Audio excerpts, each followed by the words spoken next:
அனைவருக்கும் ஆத்மா வணக்கம். ஞானபதா பாரம்பரிய மூலிகை மருத்துவத்தின் சார்பாக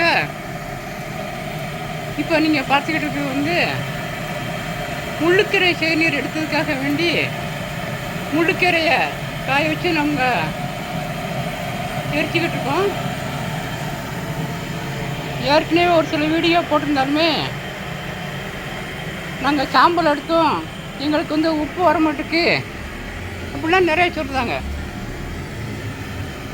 இங்கே வரைக்கும் பூரமே காய வச்சு முள்ளுக்கீரையை காய வச்சு நம்ம எடுத்துருக்கோம். அதாவது எரிக்கும்போது கீழே தரையில் எரிக்கக்கூடாது. இது மாதிரி அடுப்பில் நடுச்சிட்டில் வச்சு கீழே தீ எரியணும், மேலேயும் எரிஞ்சிக்கிட்டு இருக்கணும். மேலே எரிய எரிய நம்ம அள்ளி அள்ளி இதை போட்டுக்கிட்டே இருக்கணும். அப்படி போட்ட பிறகு எல்லாம் போட்டு முடிஞ்சாலுமே பிறகு குறைஞ்சது ஒரு அரை மணி நேரமாக எரியணும். அந்த சாம்பார் பூரமே வெண்மை நிறத்துக்கு வரணும். வெண்மை நிறத்துக்கு வந்தாத்தான் அது நமக்கு அந்த உப்பும் தெளிவாக கிடைக்கும். நம்ம இருந்து செய்நீர் எடுக்கணுனாலுமே அதுவும் நமக்கு தெளிவாக இருக்கும்.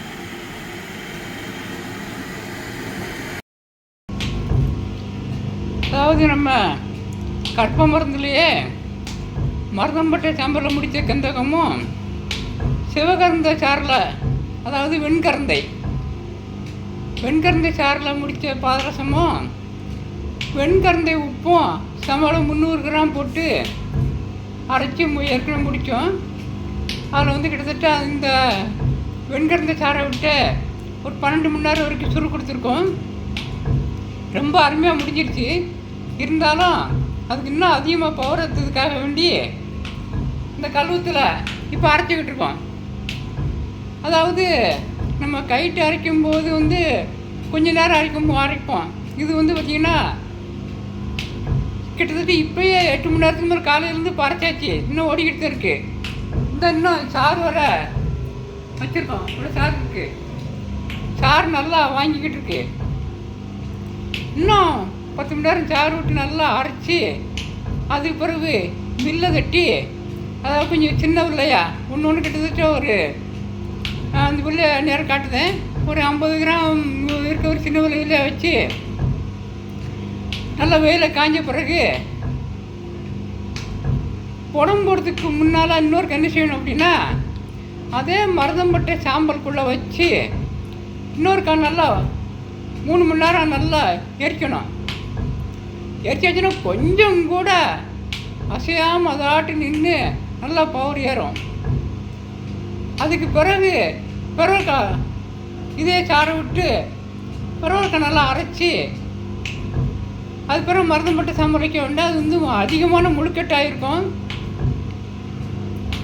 நம்ம முழுக்கிற செய்நீர் வச்சு கொஞ்சம் கொஞ்சமாக, அதாவது 70 கிராமாக கொஞ்சம் கொஞ்சமாக வச்சு அரைச்சி உள்ளே தட்டி நல்லா கீட்டி ஏற்றுங்க.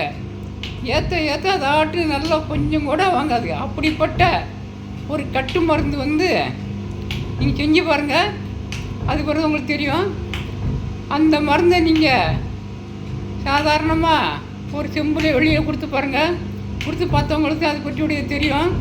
ஏற்கனவே சொல்லியிருக்கோம், வாத விலையில் வைத்தியர்கள் ஈடுபட வேண்டாம், உயர்ந்த மருந்துக்கு கொண்டு போங்கன்னு சொல்லியிருக்கோம். அது மாதிரி இந்த உயர்ந்த மருந்து கொண்டு வந்த பிறகு அந்த கெட்டு மருந்தை நீங்கள் சாப்பிட்டீங்கன்னா உங்கள் உடம்பு கெட்டும். அப்படி சாப்பிடும்போது குப்பைமேனி சாரில் அரைச்ச உப்பு கட்டு வயிற்றுக்கு வாதத்துக்கு இருந்தாலுமே அந்த உப்பை தான் நீங்கள் கெட்டி சாப்பிட்ணும்.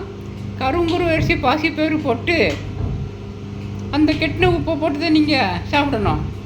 அது மாதிரி பஞ்சகல்பம் தேய்ச்சி குடிச்சிட்டு வரணும். இப்படி முறைப்படி நீங்கள் செஞ்சு வந்தீங்கன்னா உங்கள் உடம்பு அது பிறகு நீங்கள் சொல்லுவீங்க இவ்வளோ ஆரோக்கியமாக அப்படின்னு சொல்லுவீங்க. 4448 நோயும் கண்டிப்பாக உறுதியாக குணப்படுத்தக்கூடிய அற்புதமான மருந்து.